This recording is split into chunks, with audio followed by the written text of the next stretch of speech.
What does a morning look like for you at the moment? Have you got a routine of some kind? Yes, I run every single morning. So What time are you up? When are you waking up? I'm up about 5:30. So every morning starts with a run.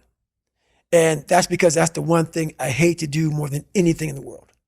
So that's like my cup of coffee. And I'm all about armoring yourself.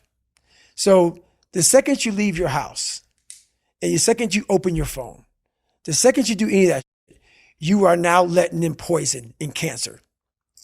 So I make sure a lot of things you can't avoid. So as I get up, I start to armor plate my mind and body. Like a person's going to war, you put your body armor on. That's what I'm doing on that run. I'm waking up and I'm giving myself all this armor. So when I come out in the world, now look at that phone, I'm ready. I'm not waking up late. I'm not rushing around. I'm not disorganized because I know I'm gonna get hit in the fucking mouth. There's an art to getting hit in the fucking mouth. And that is why these things are important. You have to wake up and you have to give yourself belief. You have to give yourself confidence. So that it starts with that run. So after the run, I come home, I eat something small. How long's the run typically at the moment? Nowhere under 12 miles. So 12 miles is the minimum. And what are you getting that done in? How long? It depends. Right now I'm running heart rate. So I'm running like 8:15s, 8:30s because I'm retraining right now. Because what's that? Is that zone 2 for you? Zone 2. Yep. Because of the leg surgery I had. So I'm going back, starting from scratch. So anywhere from about 1:30 to 2 hours, I run every day. Mm-hmm. So you're fasted on the morning? Yes. Up, straight out? Straight out. 90 minutes to 2 hours of running, back, yep. Eat, and I'm in the gym. So, and then after that, to whatever's on the plan for the day. That's how that works every day. Are you still doing your stretching? Because you've got every 2 night. hours of... Every night. 2 hours of meditation, mm-hmm. 90 minutes to 2 hours of running. Mm-hmm. How long's the gym session? Depends, 45 to an hour and a half. Okay. Mm-hmm. Stretching, meditation, run, mm-hmm. eat, mm-hmm. gym. Mm-hmm. What? Is there something I'm missing, Jennifer? Oh, yeah. Yeah. Forgot about that. You cycle as well? Yeah. How long are you cycling? It just depends. I do stationary bike right now a lot. Uh-huh. What are you using? Is it like a watt bike or something similar? Yeah, something similar. Yep. So I put my bike on a like trainer mm-hmm. and I cycle. Yep. At least 3 or 4 days a week I'll do that. So that's your day. There is no room for anything else. Yeah, there is a lot of room. So there's 24 hours and I use it all pretty well. How's your sleep? What's your sleep like? It's really good. Okay. It you is getting now. 8 hours-ish, something like that? 7-8 hours. Mm-hmm. Yeah. Well, you'd need to with this sort of volume. 7-8 hours. And you're still doing your stretching stuff? Every night. So you've got a 4-hour block basically of stretching and meditation? Well, no, that's all in one block. You combine the two, right? Yeah, that's all in one block. Cool. Yep. That's one hell of a day. It is. And it's been like that for 7 years. But going back to what you said before about needing to cap success, mm-hmm. you wouldn't be able to fit even 1/10 of that in. Exactly. If you were chasing down. Exactly. Yep. That's exactly it. So if all that's fucked up, that's why I got to cap success because I can't put that in. And that's my growth factor. So, that's my human growth factor. You said before about how you build up self-esteem and confidence and stuff. Mm-hmm. And there's this quote from one of my friends, Alex Hormozy, that says, "You don't become confident by shouting affirmations in the mirror, but by having a stack of undeniable proof that you are who you say you are. Outwork your self-doubt." Yes. That's nailed. Nailed. Completely nailed. Yes. Because a lot of people will, and some of these motivational people out here, it's the funniest thing in the world to me. They'll go and say, when you wake up in the morning, pound your chest. Fucking look at yourself in the mirror and do all this fucking bullshit. I hope it works.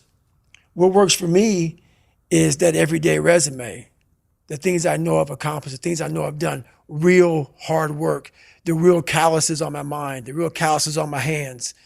That's it. You don't need to pound your chest in the mirror fucking anymore if you have that. It seems like, especially with confidence, right, or self-esteem, there's a relationship between confidence and competence. Mm-hmm. So what you're looking to do is try and have what you believe that you can do be ahead of what you can do. Right. Now, you're not looking for it to be delusional. You don't want it to be able to believe that you can do something like fly. right? But you need to have a relationship between the two. But what people are asking for is for their confidence to be so far ahead of their competence that, or without having even been competent at anything in the beginning. And that's just delusion. That's fantasy. Right. Well, I believe that you have to build belief.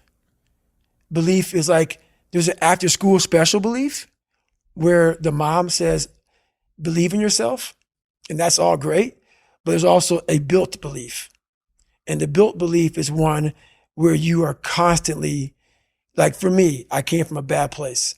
How I build belief is through the daunting tasks I put myself through. So that's proof positive that I can. So it correlates. And that's how this piece of shit kid I once thought I was built belief by saying, I was in 3 hell weeks. I went to Ranger School.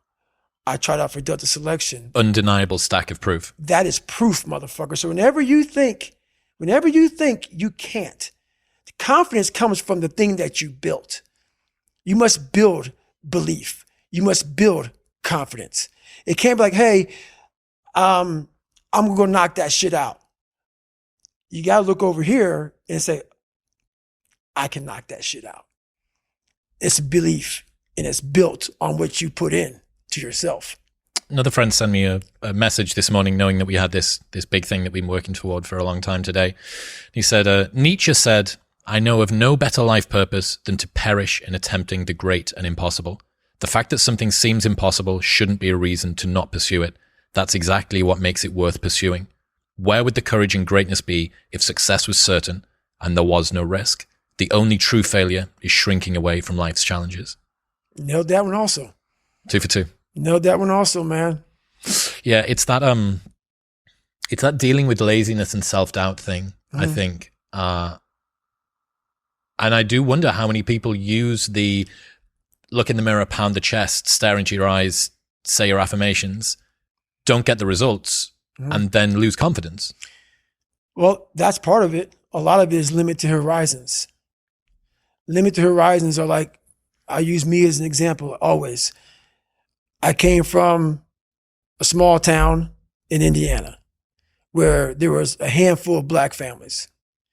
And a lot of people in that town, when you come from a town of 8,000 people, it's like we had a local plant, Great Dane. And you're like, you know what? I want to work at Great Dane and get a house next to my mom. That's what you know. So many of us come from these small places in our mind that we're not willing to think outside of only what we've seen. Our mind works in such a small compartment. And one thing I was able to do was to dream. Many people, but don't make dreams your fucking master. But I was able to dream outside those fucking 4 walls of that small town. And until you're able to really put yourself into that dream, but don't make dreams your master, that's where you truly become what you're destined to become. What do you mean, don't make dreams your master? A lot of people sit back and they dream about being a sports figure, or dream about being a SEAL, or dream about being an astronaut. And all it is a motherfucking dream. They don't put the work behind the dream. That dream has become their fucking master. When you become the master of your fucking dream is when you say, I want to go be a Navy SEAL. And you say, okay, I'm going to lose 106 pounds in less than 3 fucking months. The dream was the one thing I thought about, and the dream was now gone. Now what comes in, the dream goes away, and the fucking laundry list of fucking details and tasks come up. Gotta do this, gotta do this, gotta do this, gotta do this. That's when you become the master of your dream. So a lot of people out there dreaming. Ryan Holiday says, talking about the thing and doing the thing vie for the same resources, allocate yours appropriately. That's it. That's it. That's the way it works as well. That's the way that the brain works. You can actually get these kicks of dopamine by telling your friends about, I'm going to be a Navy SEAL. I'm going to start my training next week. It's going to be great. I'm going to feel like this. It feels good. It feels good to talk about that shit, man. It actually makes you feel good, makes you feel proud, all that shit. But guess what happens? That alarm clock goes off at 4 a.m. to train. I don't want to be a SEAL today. Or I don't want to be whatever today. I'll start tomorrow. And that's the usual pattern of people's lives. That's why I talk about clearing out the mind. Until you really want to do something, you're always going to be a talker. You always going to run your fucking mouth.